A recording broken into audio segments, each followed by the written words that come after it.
au moins 2 livres nous donnent envie de parler d'Ignace de Loyola.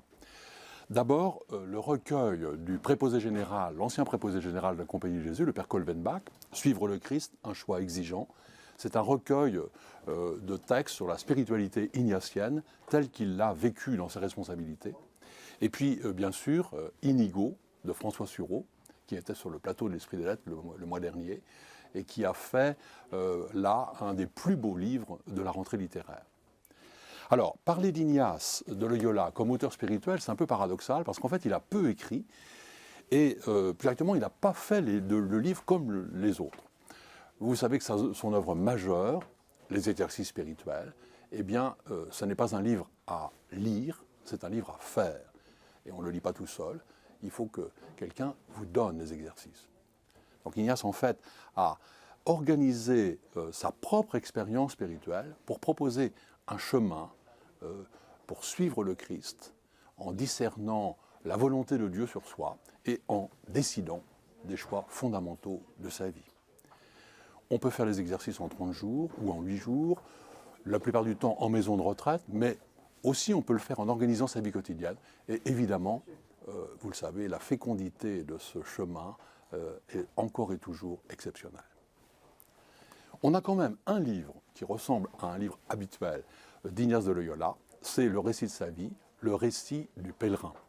Mais même ce livre-là a une histoire un peu particulière. Les compagnons d'Ignace voulaient qu'avant qu'il ne meure, il raconte sa vie. Il avait promis de le faire, mais en fait, il ne le faisait pas. Donc ils ont un peu rusé, et après le repas, ils lui ont demandé d'accorder un quart d'heure à un jésuite qui avait une très grande mémoire.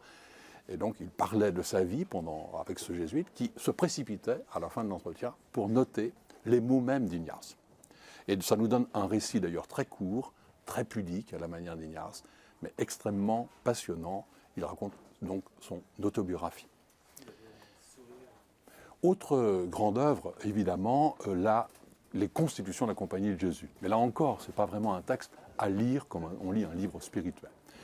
Et je vous propose en fait, pour avoir accès à Ignace de Loyola comme gouvernant la Compagnie, comme lançant la Compagnie, de prendre le livre du père Ravier, La Compagnie de Jésus sous le gouvernement d'Ignace de Loyola, à partir des mémoires du secrétaire d'Ignace, Paul Anco. Parce qu'en fait, on passe souvent sous silence une très grande partie de la vie d'Ignace, entre 1541 et 1556, où, en fait, il a fondé, lancé, organisé la Compagnie de Jésus. À cette époque, il n'a pas écrit de livre, mais il a écrit, tenez-vous bien, plus de 5000 lettres, dont certaines importantes. Et on suit à travers ce livre la vie de la Compagnie naissante. Ils étaient 9 en 1540, ils étaient plus de 1000 à la mort d'Ignace de Loyola. Pour terminer, si vous voulez un petit livre formidable pour connaître Ignace de Loyola et sa spiritualité, prenez ce livre, d'ailleurs avec une formule très ignatienne, Voir Dieu en toutes choses. C'est un florilège aussi de prières et de textes ignatiens réunis par le père Legare et qui donne une excellente initiation à la spiritualité d'Ignace de Loyola.